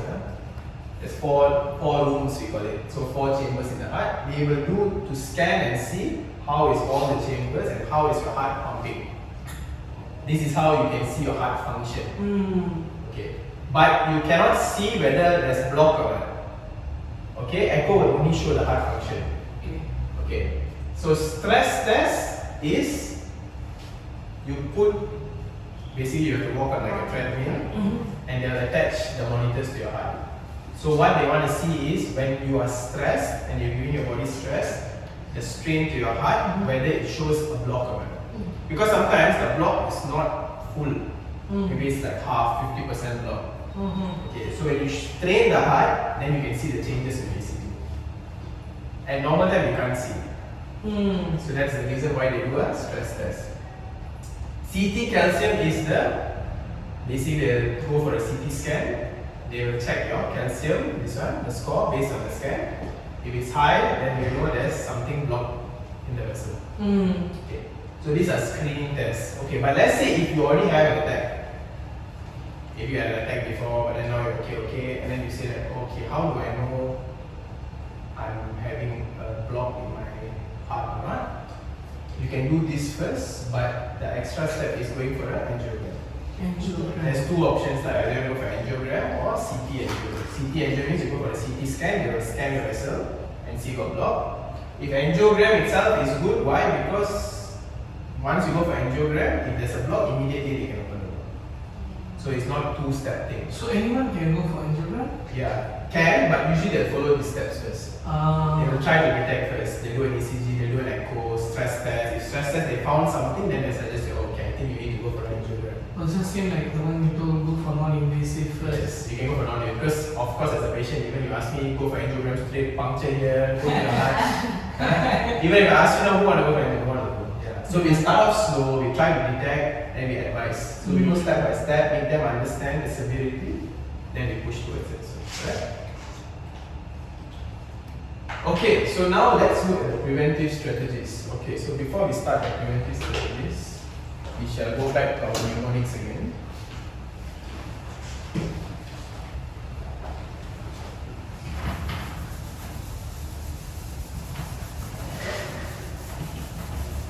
How's the lecture going on? Okay? Good. Not sleepy, eh? Thank you, doctor. Thank you. You're feeling sleepy always tell, you know. Sleepy means that I ask more questions. It's okay. Now I'm wide awake. Okay. So just now, what was the mnemonic I gave for Stop. Stop. risk factors, right? Stop. So now for the preventive strategies, we have another mnemonic. Go. So it's also related to the topic lah. Okay. That's why I make it easy. Mm. So what topic we are discussing? Heart disease. So the mnemonic is heart. Ah. I make things simple. Okay, why heart? Okay, so head is? No, this is preventive. You mean what you have to do. Oh, So H is healthy diet. okay. Okay? Healthy diet. E for? Eat healthy. How many times you eat? Obesity.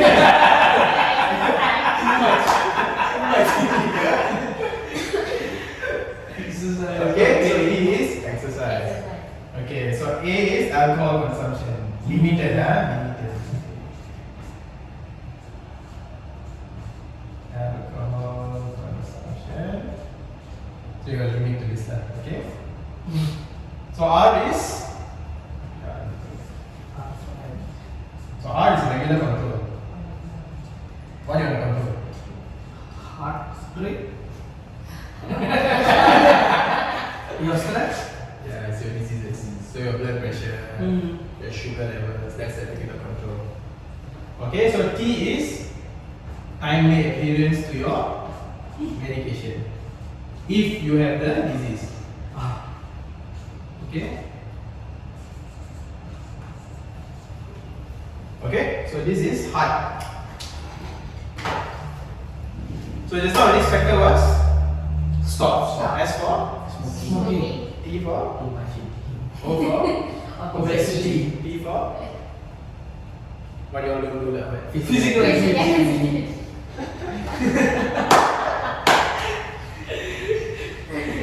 Doctor. Okay. So now for the preventive strategies is heart. Heart, okay? So H is healthy diet. E is exercise regularly. A is alcohol consumption anyway. R is regular control of your pressure and sugar. T is timely adherence to your medication. Meaning if you're having certain use of medication, you should take it on time with the right dose. Okay? H for? Healthy diet. A for? E for? Exercise. A for? Limited alcohol consumption. Alcohol consumption limited. R for? Regular.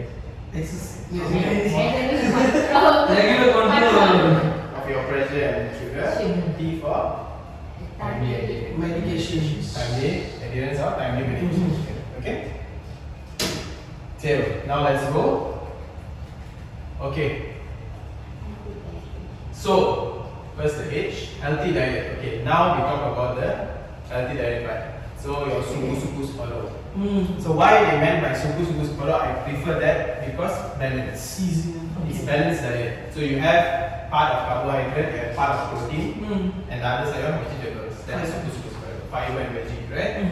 Okay. So if some people, like for me, because I go to the gym and all that, so I increase my protein. So my protein tends to be higher also. So I don't go like exactly suku follow. I still have rice. I still have proteins and vegetable fiber. So you can add in yogurts and all that. You want it to be in a balanced proportion. Okay, then how about, you ask me means like how about fried food? I like to eat McDonald's. I like to eat KFC. So how about that? Must I stop completely to become a better person? Bankrupt like me then.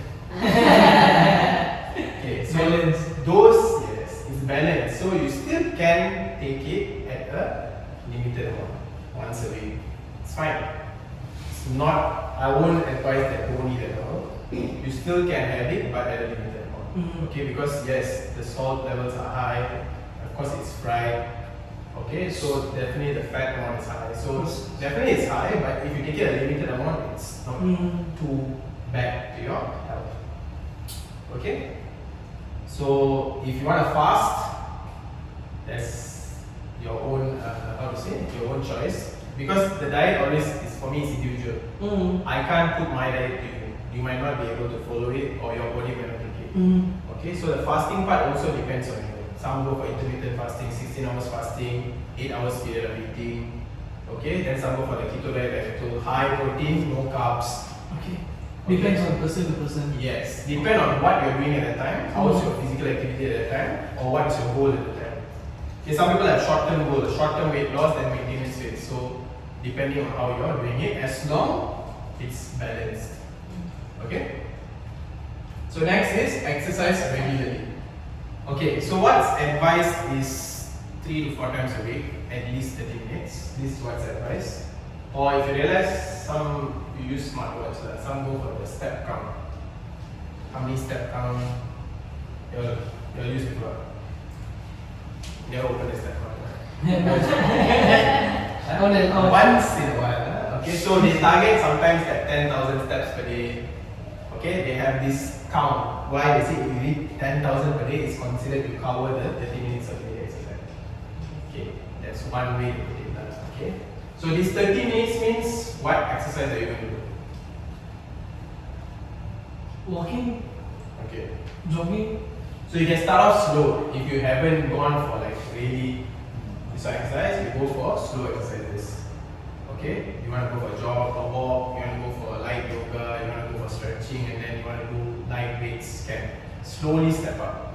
Don't immediately go and go lift the weight. I want to hike mountain or all. Then confirm you'll have heart attack. Okay, so Trying to be healthy. die hard. Die hard. Okay, so you want to step up slowly. Jogging and walking is fine. Brisk walking is fine. Brisk walking is one of the good ways to burn fat actually, compared to jogging. Okay, because it's a very staggered at a low rate, so it actually burns fat faster. Okay. Jogging burns your carbs faster. So there's a difference to it. Okay, so you can look into that. And exercise also I mean by your normal at work. Like let's say you're sitting down, you're working an 8 to 5 job, desk job, stretch, get out, walk around a while. Okay? That's how you move your body. You don't just sit in one place for too long. Okay? Okay. Third, alcohol consumption limited, like I mentioned in my previous slide, previous lecture. So the advice is 2 glasses or 2 cans per day. Okay, this is the guide, according to the guide. Or if you want to go by weekly ones, it's fine. As long as you don't go daily over the limit. Okay. Okay, so regular control of blood pressure, blood sugar. So this one, what I'm looking at, what we're looking at is if you are not in a disease, always screen, like I told you. This is the non-invasive screening. So make sure you keep track of your sugar, your pressure, and your cholesterol level is definitely a blood test. Okay, at least once a year.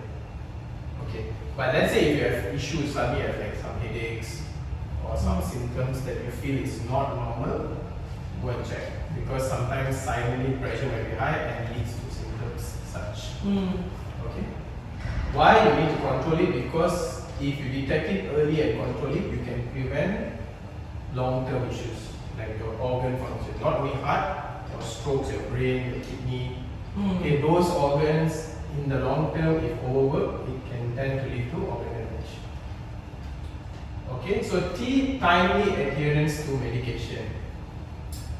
The most difficult part. I mean to any individual. Why? If you all have encountered, so I have stories for this also. So you get a patient coming to you, normal, has hypertension, diabetes, cholesterol, come for normal follow-up, then you see the pakcik, normally always pakcik-makcik lah, they come. So then ask pakcik, ubat ada ke? Ubat ada? Ubat ada. So after 3 months they coming to you, ubat, so pakcik macam mana makan? Oh, saya kalau sakit baru saya makan, kalau tak saya tak makan. Meaning they only eat when they feel unwell, otherwise they just leave. So if you check back his medication that you give for 3 months, after 3 months he can only 1 month medication finish, 2 months stop, he still has. So how do you advise this kind of patient? Don't eat. At least we can save another month. Then you lose business lah. Okay, so how you're going to put this knowledge into them is how they will decide whether they take or not. It's not easy, I know. Of course, not everyone listen. Okay, everyone individually are different. Some are compliant, some are semi-compliant, some are totally non-bothered. Okay, I have patients who don't even bother hypertension, just stop the medication. So we have like that. One day just came in full blown stroke, passed away. You can't do anything. So I will also advise this part. I will only do what I can. Even goes to y'all. Y'all can only do what you can. You can change someone with your knowledge, but the change still depends on them. The ultimate change is the individual itself. You just can aid them, you can help them, you can guide them. Even for now, my lectures all are guiding you. So what you all are going to implement or use is up to you. Okay? So that's the timely adherence to medication. Okay, so we have come to the Q&A session. So I think the man Sharman had some questions just now. So Yeah. What is the early symptoms of heart disease? okay. So thank you for your questions. So you would like to know what are the signs and symptoms basically of heart disease. Okay, so heart disease itself, if you're looking at signs and symptoms, the most, we call it clinical sign or the common one is chest pain. Okay, so the chest pain can be at any part of the chest. Sometimes it can be in the center, it can be on the right, but most commonly it's on the left. Okay, so we call it left-sided chest pain. So the pain itself will be like someone standing and crushing your chest. We call it crushing pain. That's a very typical heart attack pain. Some will call it like pin poking, pricking, or some will just say it's like a stretching pain. Like how you stretch and work out, stretching pain. Depends on the individual. Why? Because pain can vary based on individual. Your pain threshold might be different from mine, might be different from his or hers. And if you have disease like diabetic, it will reduce your pain threshold. It will increase your pain threshold. Meaning, even though your pain is severe, but you won't feel much because diabetic will numb all your senses. So that's why we get silent attacks sometimes in patients with diabetic. You won't know suddenly you just had an attack, but you won't have a typical pain. Okay, so next would be symptoms such as sweating, diaphoresis we call it, profuse sweating. When you have that pain, with that pain becomes, you'll be literally wet, sweating non-stop, you'll feel cold. Okay, so that's another kind. And then it will usually go to certain parts of the body. Why? Because sometimes the supply. So it tends to go to the left hand. Okay, you have pain from the chest, going to your hand, going to your back, going to your jaw, your neck. Okay, so these we call radiating pain. So it radiates to certain parts of the body. Okay. So if it's like in an advanced stage where you already have some heart issues before this and you have an heart attack, sometimes you can end up having difficulty breathing. Okay, so sometimes with the pain you can have difficulty breathing. Why? Because sometimes there's fluid inside the lungs because the heart not functioning properly. Okay, or leg swelling. So these are some signs that will lead towards the that shows heart attack. But the severity of it you won't know. You only will know once we check, either you do the ECG or we do an angiogram and see how bad the block is. Okay, so I had, of course, a lot of patients that come to me, but this one happened to one of my neighbors actually. So similarly, so this uncle just few doors away. Every day we just walking in front of the house. So one of the days, his wife came to us because we know each other. He knows that I'm a doctor working here. Told that uncle is not his usual self. Right?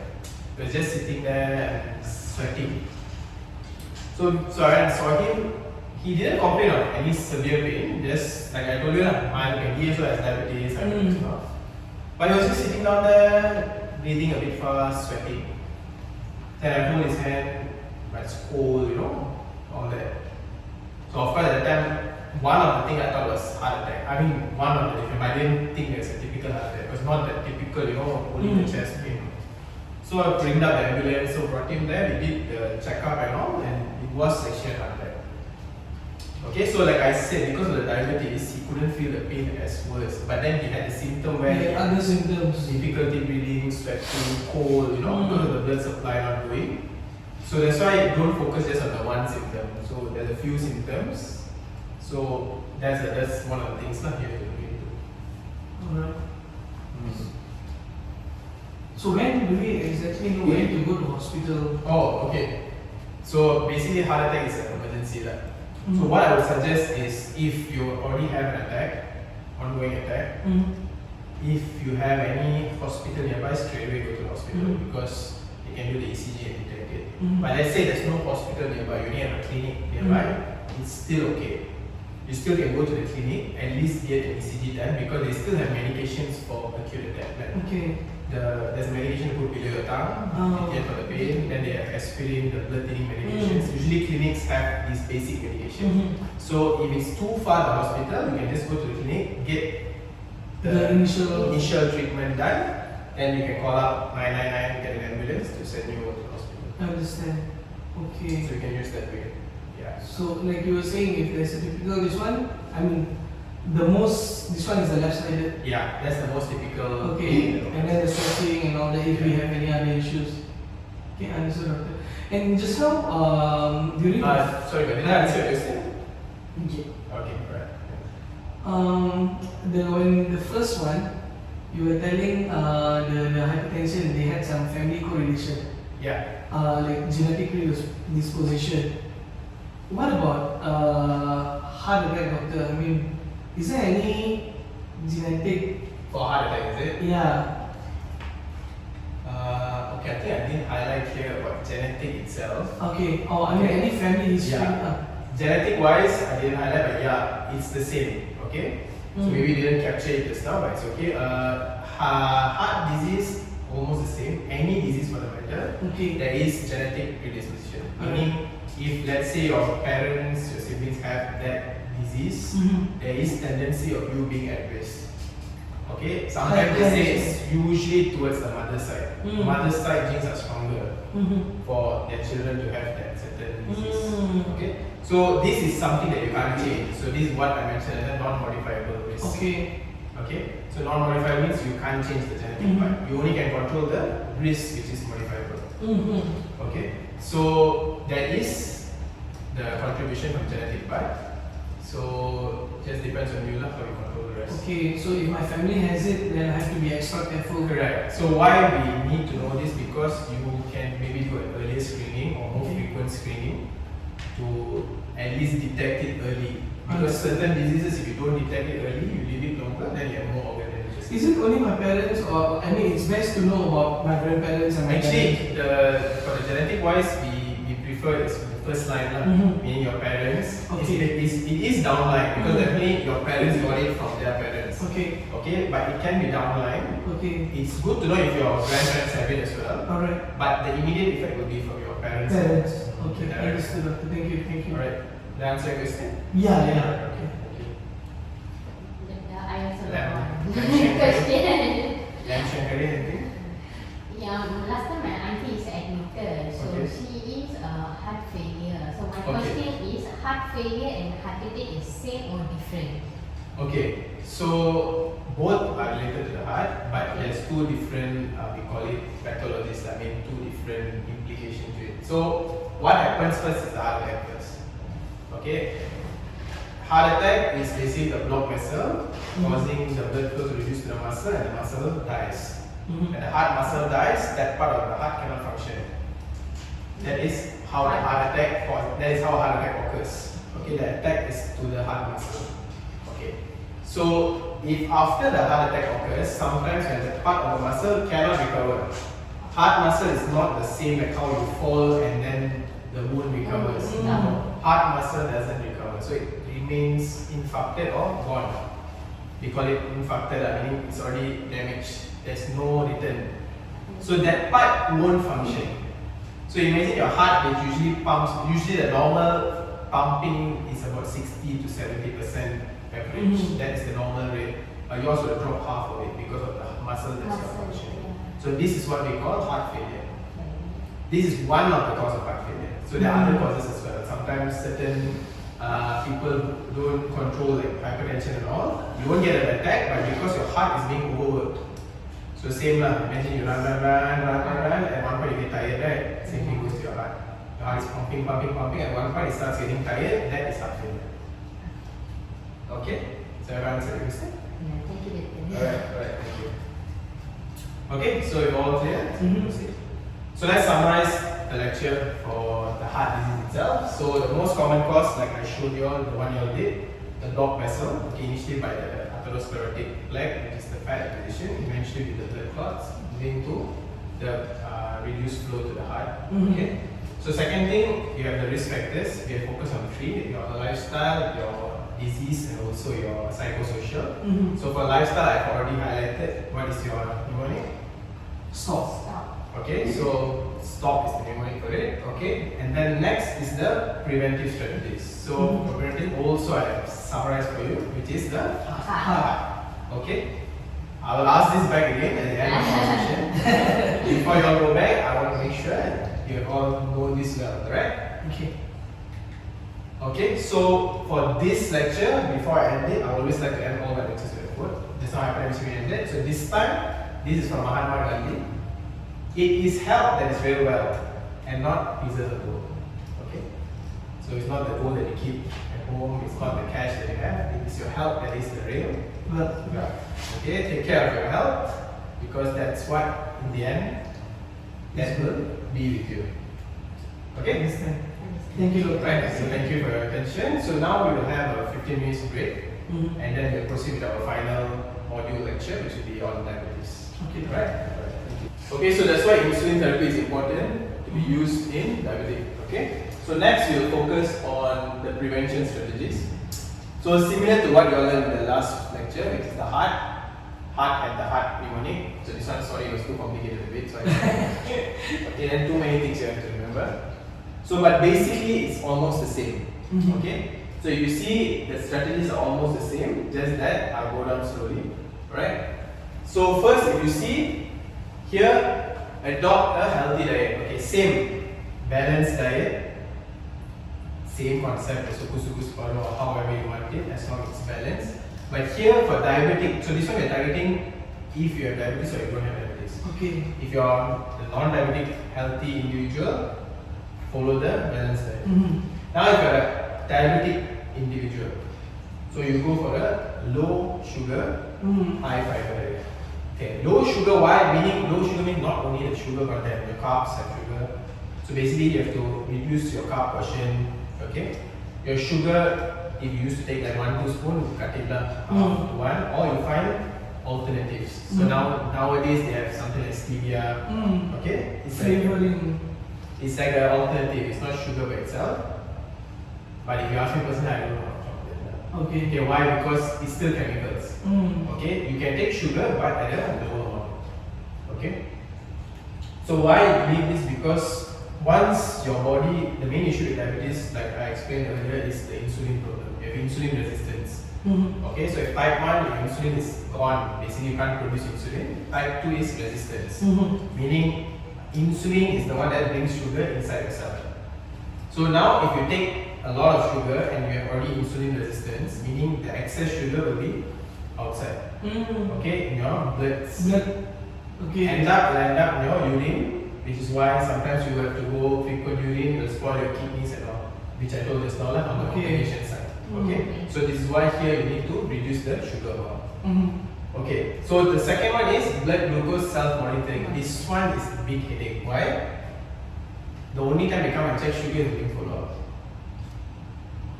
Okay, so most of the patients, what they do, I mean this is by experience. So even if you ask the doctors working here, the same patient will come after 1 month, they already use the medication and come and check. Suddenly sugar you see is sky high. Then you'll ask them, okay, you're taking a medication, did you check? Oh, last I checked was with you. So when you're on medication, doesn't mean you just continue and come and check once a month. Okay, because sometimes the medication might not be suitable. So what is advised is regular blood glucose monitoring. Maybe it's not every day. Every day is for those who have very high sugar and on high medication. Sometimes they are on insulin, which is like high dose and all. Those require daily monitoring. If not, weekly is also fine. As long you know that your sugar is in check. We know to know the level. Correct. As long the level is in check and within the normal one with the medication, then it's fine.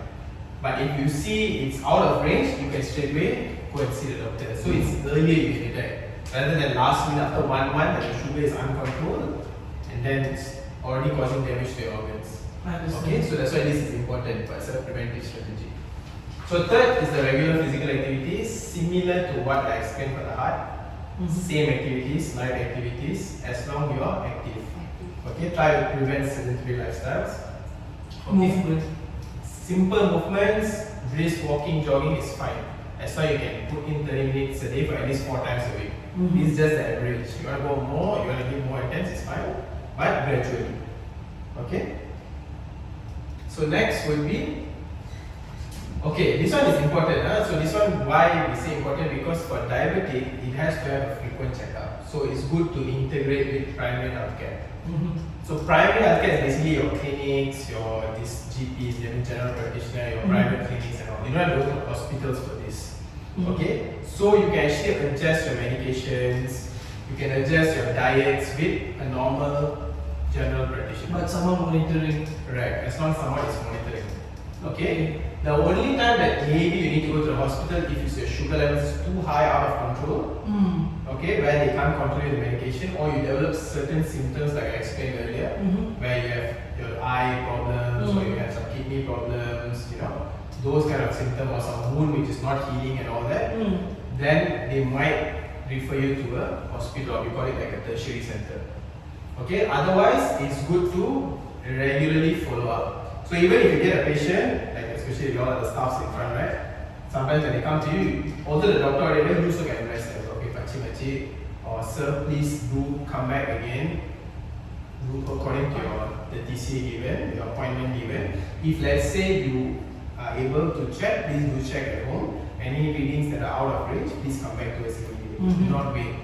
So sometimes why they don't come back is because no one advised them. Everything they give is just an appointment. Come back in 1 month. Okay lah, I'll come back in 1 month. So in between, no one actually explains to them that, oh, you need to do this checking, okay, if any symptoms in between, please come. So they don't bother, they just wait. Okay, so this is important, right? Patient education and self-care, basically what I'm doing now. Okay, so what course that you're going through now is how I'm sharing my information. You can do the same for your patients. You all want to do a course, or you all want to share among your other staffs in this clinic, it's fine. But you have to have that education ongoing and keep it up to date. Okay? Why? Because this patient education is important. As long as they understand what is wrong with them, they will know why it's being treated. Sometimes they just think it's a simple thing and they just don't bother. Like diabetes is something which is a lot of people don't bother because nothing, like you just feel numb. Initially just nothing, not much of a symptom. Later on, suddenly you see you have kidney problems, you have eye problem, which is too late to detect.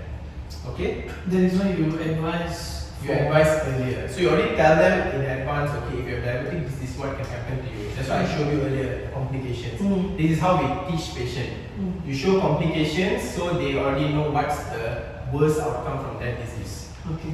Right? And self-care. So self-care meaning diabetic, what's another problem is you will have all this numbness and all. So sometimes you have wounds which are slow healing. Okay, so that time you have to have self-care. Meaning you have to take care, make sure that you wear proper footwear. Okay, if you have a wound, how you take care of the wound. Because I can't see the wound, you can't feel the wound. Suddenly at one point you see your fever and all that, and then you see the wound is so bad. Okay, so this can happen. You don't see.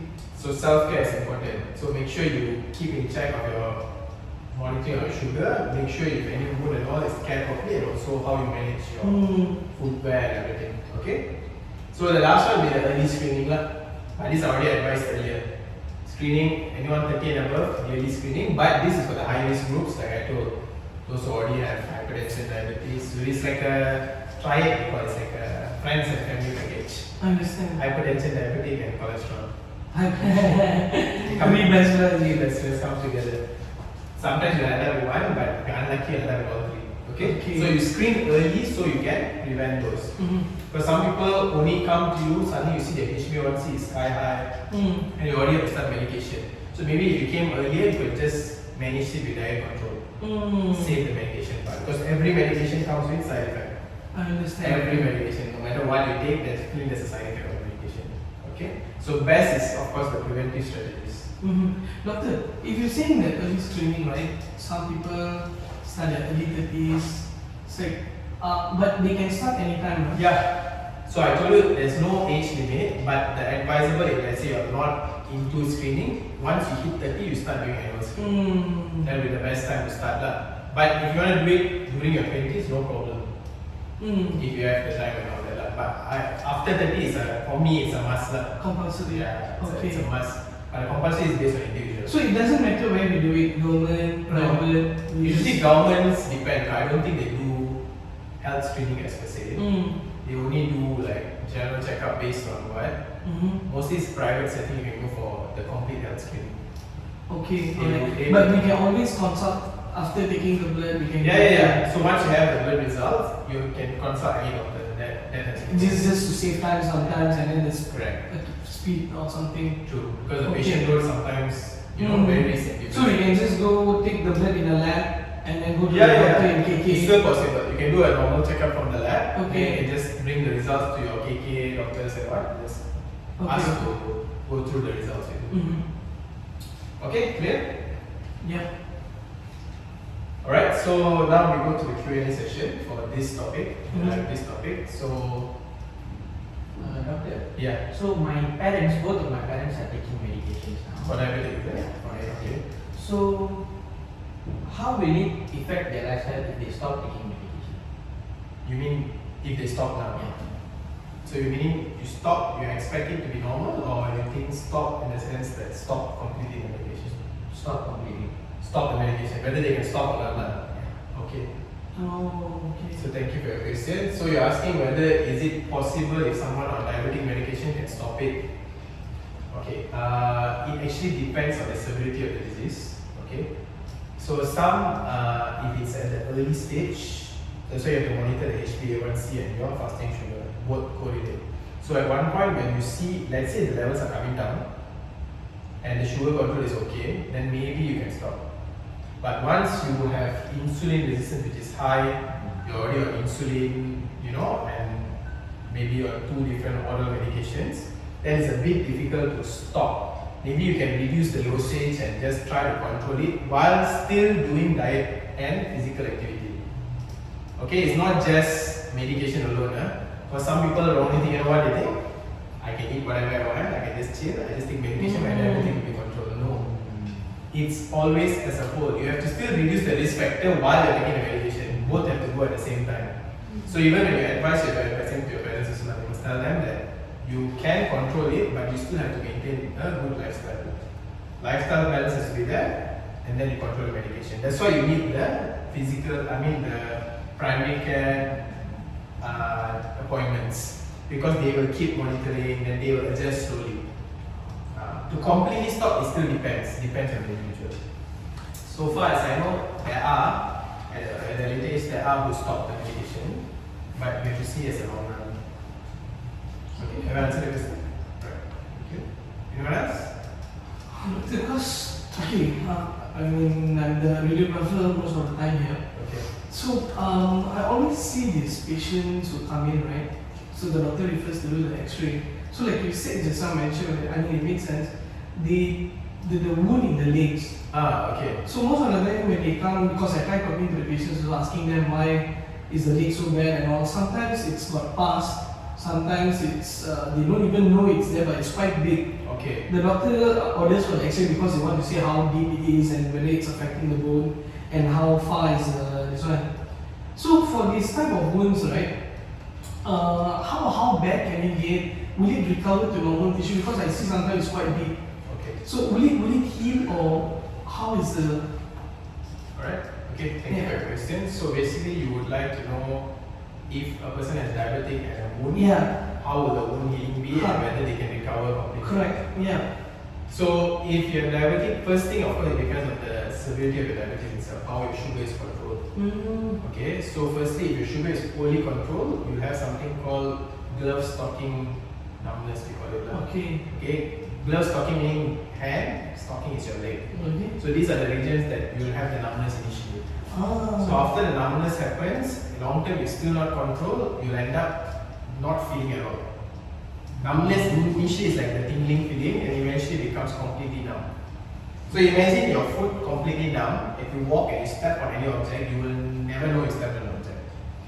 Okay, so that is why the patients that come to you sometimes come with a bad wound, because they didn't even know it's there in the first place. And they won't feel pain, so they feel like it's normal for them. So they just feel like how you're feeling now, but imagine there's a wound in your leg. But you just relax, You don't know. nothing. You don't feel pain, you don't feel anything.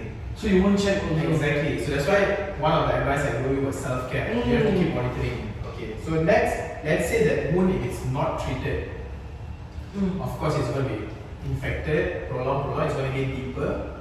The deeper I mean deep into your muscle, it deep into your bone. Okay, so there's a disease called what we call necrotizing fasciitis. It necrotizes means it go and eat up to your level of your bone, and this one it creates like a gas which can go up to your whole body, into your blood vessels. This is dangerous. This is like you have to be brought to the hospital immediately. Okay.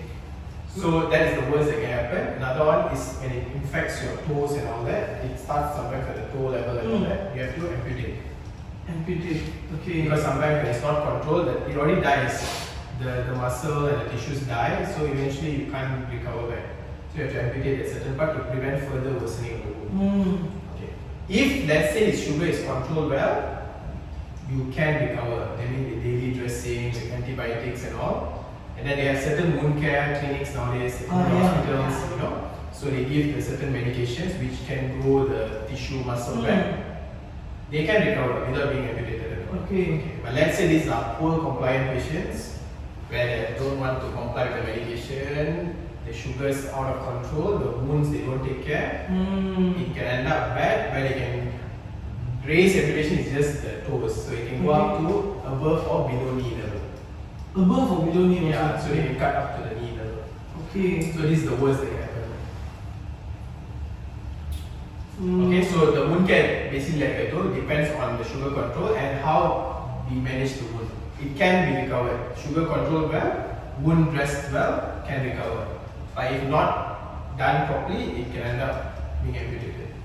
Okay, okay. So it purely depends on the patient and also the the condition, how bad is the infection. Okay, and how bad is the wound and everything. The wound itself. Alright. If the wound is a really bad wound, then we have to see whether with antibiotics can be resolved. But I mean, amputation is not the first. No. You will Amputation always is try to last- salvage. Last resort is amputation. That one Okay. also is to prevent further worsening of the Okay, infection. alright. Yeah. So that they don't get dragged into further problem. Correct. Okay, got it. Doctor. Answer your question? Pretty much yes. Yeah. Okay, correct. Alright. Later I have a Yeah. question. So any symptom of the diabetes? You mean the Earlier. Oh, okay. So thank you for the question. So you like to know early symptoms? Early, right? yes. Okay, so early meaning the earliest, that is the earliest that usually you can find. Usually we call it you have increased in satiety, that means you have increase in hunger, increase in thirst, and frequent urination. Understand. This is the first three symptoms. Okay, why? Everyone asks. No one will ask why. Everyone will just say, oh. Oh. Like- like that. Oh. You should know, actually you should know why. So why? Because first increase hunger because the sugar that you're eating, the problem with diabetes is the insulin doesn't bring the sugar in. So your sugar is in your blood, not in your cell. So your body is in hunger telling you that the cell got no energy. I need food. Sugar. I need sugar. Sugar is there but it's not going inside the cell. First problem. That's why hunger. Thirst because then urination. Why frequent urination? Because the excess sugar that is in the body cannot be absorbed. So it has to go out. Goes out through your urine. So the problem is this sugar molecule is we call it hyperosmolar, meaning a very large molecule which pulls water when it comes out. So meaning when it goes out your urine, it brings out a lot of water, meaning you urine a lot. Okay? So when you urine a lot, you get dehydrated, which is why you get thirsty frequently. These are the three common symptoms. Okay? Then next, after this start happening, you will start realizing you start losing weight. Because the sugar that you are taking is not going into your body. This is Not into your cell. unintentional. Not into your cell, this is unintentional, not the one that you are dieting and losing weight. Suddenly you see your shirts are loose, you are like getting smaller, you feel tired, weak, because no energy. Sugar is the precursor, the main source of energy. But this energy is not going into your cell because no insulin. It's either no insulin or insulin not functioning because of the resistance, depending on type 1 or type 2 diabetes. Okay. So this is the early signs. So once these signs are missed and no one detect, then you go to the late sign, which was the complication I explained. So your eyes get affected, your heart, your kidneys, then you can end up with the wounds. Yeah. So But the transition period is not too short, right? it depends on the individual. How bad the sugar control is. If If it's like a type 1, no insulin at all, so definitely it's going to be faster. So sometimes they can end up with emergency situation like Straight away. the rapid breathing, the fast breathing, a lot of acid in the body, diabetic ketoacidosis. Okay. That's a disease lah, where a lot of acid build up in the body, very dehydrated because all the water comes out. Yeah. So those are the later stages. The early one is like what I mentioned to you. Yeah. Okay, so answer your question. Okay. Alright, so the questions have been answered. So as a summary, like I told, diabetic is actually treatable and able to be controlled if detected early. So there's two types, type 1 diabetes, type 2 diabetes. Okay, complication, it can affect many organs such as your eyes, your heart, your kidneys. Okay, then it can lead to wounds in the food which are not healing. Okay, so the management is of course taking your medication, oral medication, also insulin, adhere appropriately, and then prevent with the appropriate step, which includes your diet, your medication taken as I mentioned, regular checkup, make sure your appointments are proper, check your glucose appropriately, right? So these are for this topic, okay? So before I end this topic, as usual, I always have a quote. Okay, so this is by a physician, okay, Ronnie Ziegler. Diabetic teaches not all things sweet are harmless and not all limits are bad. Do you understand it? No. Huh?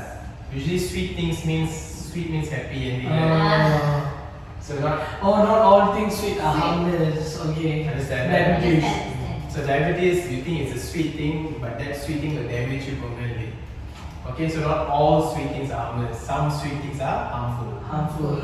Okay? And not all limits are bad. Understand? No, doctor. There's limits, there can be a good limit and a bad limit. Oh. Okay? So limitations doesn't mean it's always a bad thing. Okay. Right? So say When like you use the you term, when you use the term limitation means it's something bad. But certain limits are actually good. Good. Okay. That's why the limits that you monitor are good things. Okay? This is for the sugar level. Yeah. This one. Okay? Alright, so we have come to the end of our final lecture, which is the diabetes. So how did you find all 3 lectures today? Quite informative, especially I think on the heart, sugar and hypertension, doctor. I think a lot of questions also from our side. Okay. So since a lot of questions from your side, now it's my turn to some questions from my side. Okay, so since this is the end of the third one, so I'll randomly give questions. So let's see whether you manage to capture what I have, shared for today. Okay, so Shannon, what do you think is the most common cause of death in Malaysia or in the world? Heart disease. Okay, excellent. Doctor, I'm ready for So Dr. San. I'm ready for Okay, Mr. Sundra. So what do you think is the risk factors that are involved in the lifestyle which are modifiable for heart diseases? Is it the stop, doctor? Okay, so what do you think is the stop? Okay, smoking, alcohol, and then sedentary life. No, tea is for. What is tea? Too much eating. Okay, Because of too much eating, overweight, obesity. and And then then tea is what you don't do. physical activity, doctor. Yes. Okay, so that is the risk factor. So this stop can actually be used for the other diseases, but the same. It's Understand. the same for hypertension, it's the same for diabetes. It's the basic modifiable life risk. Modifiable. Okay? Stop. Okay. So Lam Shankari. So what do you think is the preventive strategies that you remember? Heart. So heart is what is heart stand for? Healthy diet, exercise, alcohol. Drink alcohol. No. 6 cans per day. That's why I told you not all limitations are bad.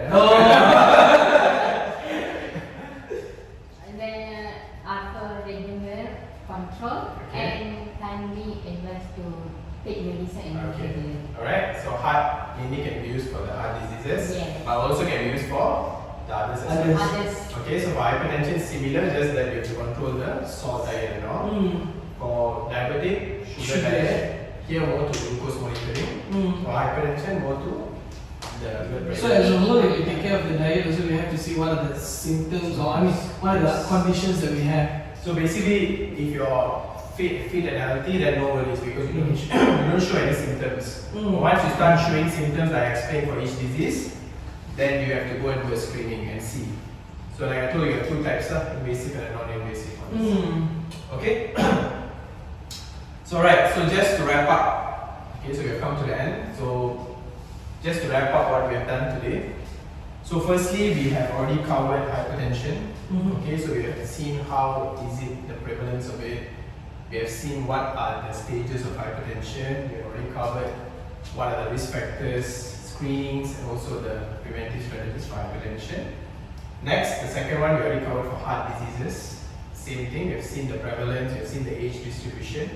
Okay, we have seen how heart attack occurs. Then we have seen the risk factors, screening, and also the preventive strategies. And finally, for the third lecture that we just covered, we have covered for diabetes, the same prevalence, we have seen the data shown.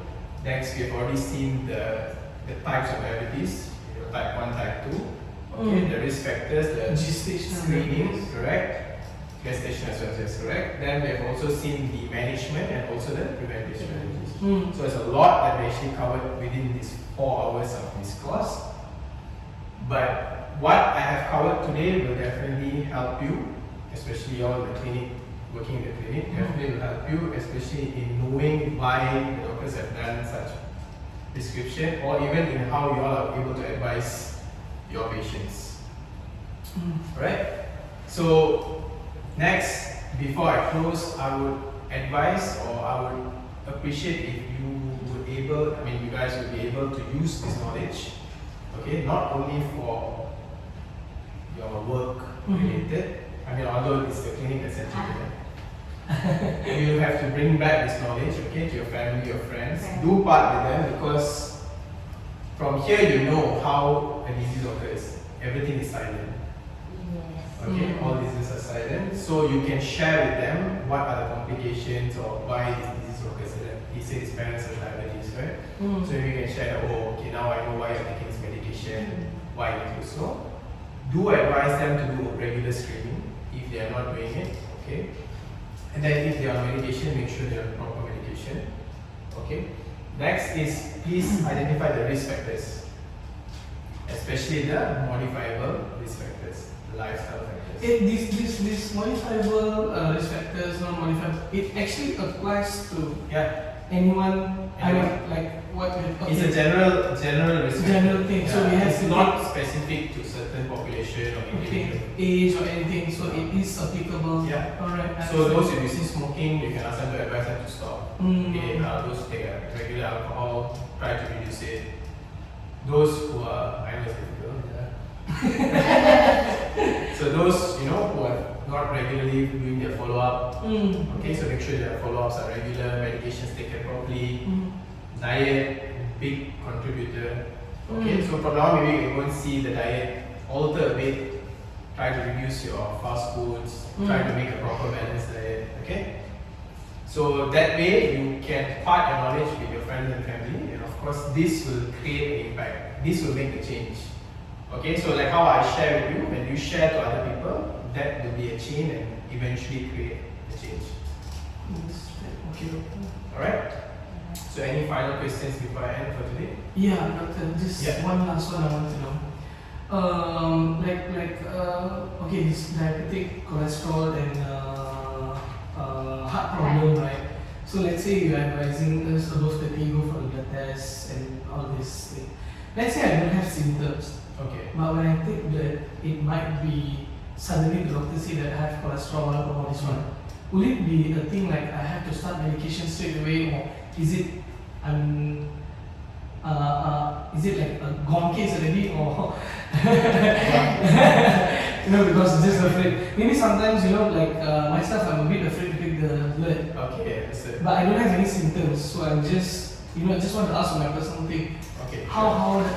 So thank you for your question. So basically, you want to know whether if you don't have any symptoms and you do a screening and some blood parameters go higher, whether you need to start medication. Correct. Okay. So the medication part is not, how do I say, compulsory for a certain disease. Not compulsory. Okay. Meaning it doesn't mean that you have to start medication straight away. Okay. So there's a lot of, like I told, lifestyle modification and diets. If it's a borderline raise from the normal levels, then they will of course ask you to change your lifestyle and then they'll monitor first. Then they'll come back for your appointment, you do another repeat of the blood test and see whether it's coming down or not. If let's say it's not coming down or going further high up, then only they will suggest you some medications to be put into. Okay, for you to start a certain medication. Okay, for example, maybe like cholesterol. Okay, no cholesterol we cover. It's okay. We do talk about diabetes. Your sugar level, let's say your fasting sugar is higher than usual, Okay. like a 7. Usually it's less than 5, but now it's like a 7. Okay. But your HbA1c is normal.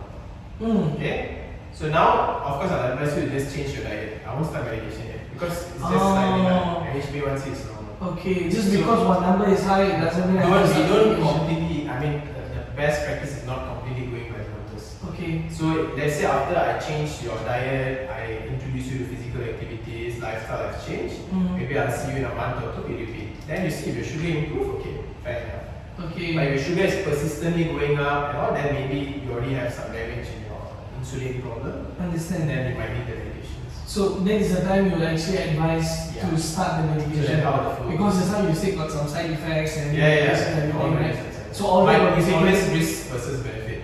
If the medication benefits you more than the risk caused by the side effects, we prefer to start the Okay. medication. Okay. All right. So all that will be taken into consideration Yes, first. Okay. definitely. Okay. All right. All right. I think that was the biggest thing I wanted to ask. Okay. Okay, doctor. All right. Alright, so Doctor, one more question. So before and after my sugar level is say like very high, so I must continue on medicine or I monitor. I If control my before and after means 8.5, 7, very high means. despite the Yeah. Okay, so thank you for the question. So basically, you're asking if you're on medication, Yeah. your sugar level is not controlled. Oh, you mean you're taking medication but not in control? Control, yes, correct. So I if like. you're on medication, so this is the one that we need to adjust the medications. Oh. Because there are a few types of medications. Even your oral medication, there's a few types. Then you have insulin, some more. Okay, so based on your sugar level and your blood parameters, slowly they will decide. But this is why I need you to continuously go and weekly check the blood sugar. Blood sugar. Yeah, so you check frequently, then they will adjust accordingly. That's why we advise to go to the GP or the clinics. So nearby clinics or Yes, so they can adjust it accordingly. So then based on the sugar, they will increase the medications and so until your sugar comes to a control. So like this means I must cut the sugar or cut the Ah, rice. it's not about cut, it's uncontrolled. Certain limit. You don't cut completely. You still need sugar to survive. Yeah, it's just the limitations. Some people is Not all normally. limitations are bad. Yeah. Yeah, it's not about cutting. You know, the cut is just keep it at a limit. Everyone has their own idea towards it, but for me, it's keep it at a limit. It should be fine. Understand. Right? So everyone clear? Yes, doctor. So thank you very much for attending this course. I hope you have gained as much information and knowledge from me. Hope to see you all in my next course, hopefully. Hopefully, sense more welcoming the next batch of Thank you, doctor. students. Alright? So thank you and we'll end up session.